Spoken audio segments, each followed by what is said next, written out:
Medinipur medical কলেজে বিষাক্ত স্যালাইনে রোগী মৃত্যুর অভিযোগ সংক্রান্ত ঘটনায় জড়িতদের গ্রেপ্তারের দাবিতে শ্রমিক, কৃষক, ছাত্র, যুব, মহিলা সহ অন্যান্য গণসংগঠন ও বাম সংগঠনগুলির আহ্বানে বীরভূম জেলা রামপুরহাটে মিছিল ও বিক্ষোভ সভা অনুষ্ঠিত হয়।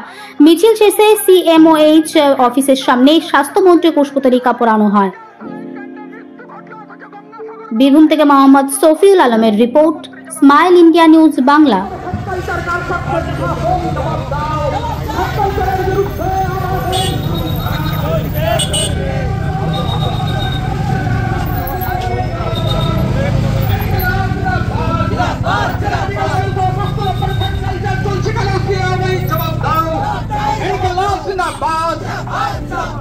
মুখ্যমন্ত্রী তোমায় জানাই